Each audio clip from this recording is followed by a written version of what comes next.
Uh-oh. Gage says it's empty. Guess it's time for a beer, guys. What do you think? I think so. Yeah.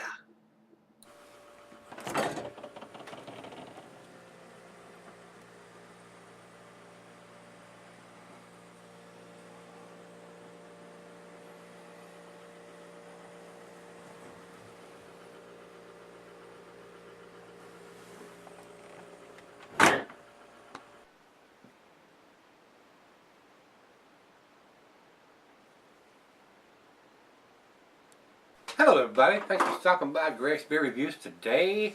Today's beer should be a treat. This is Victory's Dark Intrigue.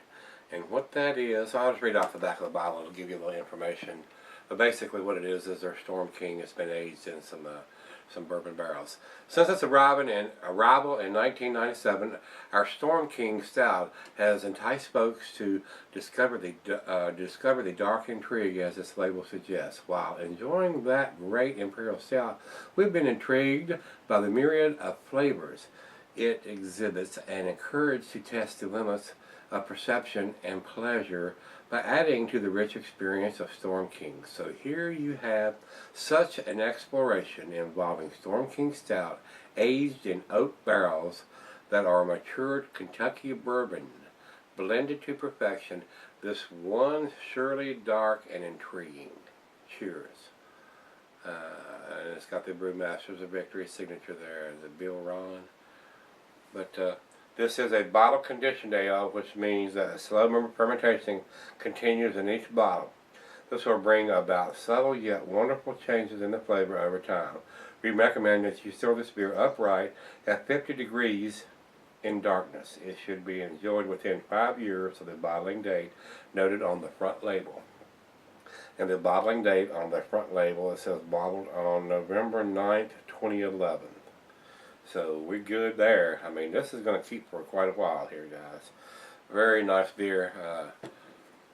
I don't remember what I paid for this. I don't think it was real cheap, and I don't think it was super expensive, but I did get to taste a little bit in the glass before I bought it. They were sampling it the day that I went by there. The rep from Victory was there, and they had 6 or 7 of their beers there, and this was one of them that they were sampling, and it was pretty tasty. So like I said, it's got a sip in the glass, and I've done the Storm King. I'm pretty sure I have, and this should be a treat, being the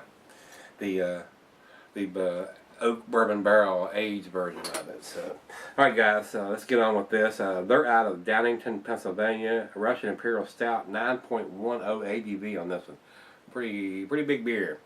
Limited, brewed once. Says the food premise of this. It says it's a heavy dessert type beer. Chocolate goes well with chocolate stuff, but it'll go well with your stronger dishes unless it's just so alcohol forward.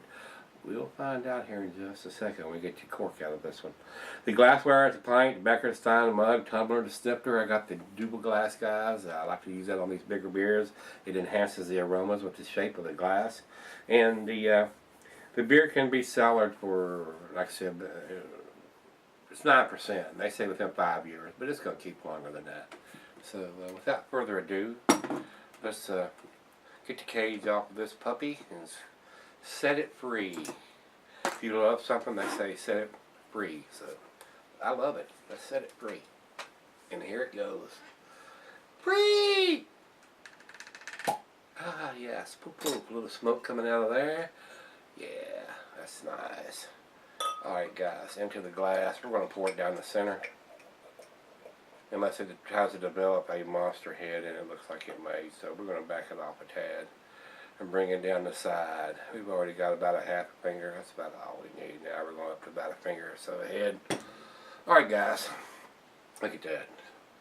About a finger and a half of head on that pour. That's a good looking beer, isn't it? Look at that. Looks like dessert in the glass. Over into the light. There is no light coming through there. It is midnight black. Used motor oil darkness. And I keep saying that, guys, and that's not a very good, tasty synopsis or analysis of the beer, because nobody wants to drink used motor oil. I don't know why I do that. That's kind of stupid. Maybe I ought to say something like, it's like liquid chocolate in a glass. That's more like it, isn't it? It's more appealing than used motor oil. It is very dark. Just put it there. It is dark, dark, dark. The head's sticking around there. Look at there. We still got over a finger of head there, and I've been flapping my gums for a minute or so. Let's get a nose on this one and see what it's about, guys. Ooh, there's some bourbon in there. Wow, if you like bourbon, you're going to like this. It's definitely got the influence of those bourbon barrels in here. That is the main key ingredient right off the bat that I'm getting is the bourbon.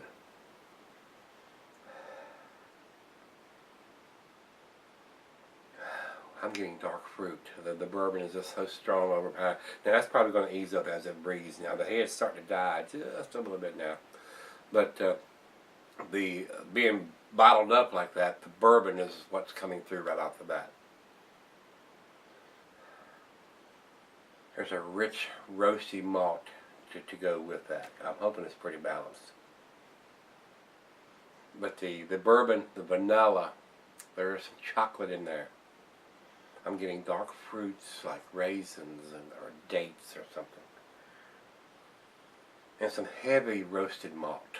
I mean, it is sweet, brown sugar molasses sweet. Wow.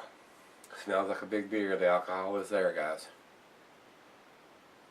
But it's the vanilla and the bourbon is just the coming out. Well, here goes, guys. Cheers.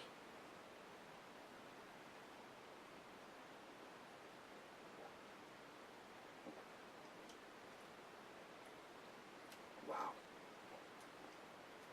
Wow. That is so good. The vanilla that comes along with the bourbon from those oak barrels is just unbelievable. Unless you've had a bourbon barrel aged beer before and done well like this.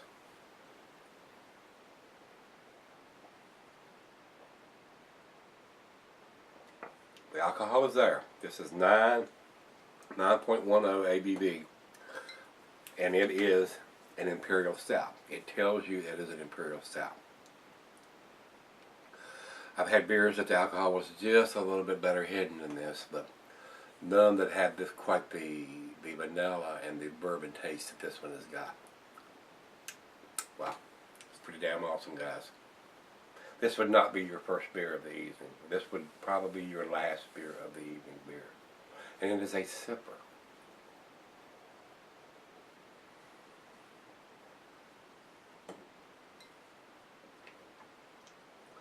The alcohol is there. I will tell you that. But it is so tasty. Very well made beer, guys. A lot of dark fruit. Very, very roasty malt.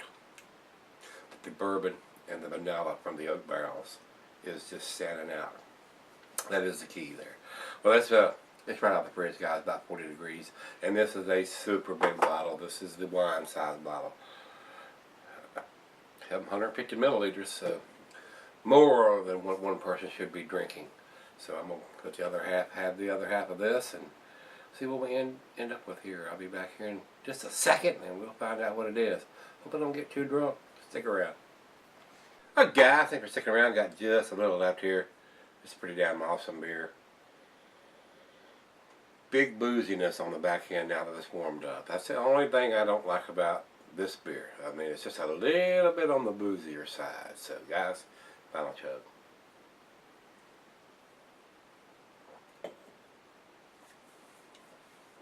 The vanilla and the bourbon stand out over everything. The booziness comes after that, and then the vanilla and the chocolate and the coffee and I mean, everything is there that you want in an imperial stout. It is, other than the booziness. So I think it's just a tad heavy on the booziness, and that's the only drawback I have on this. And with that drawback, I'm gonna give it a 9 out of 10.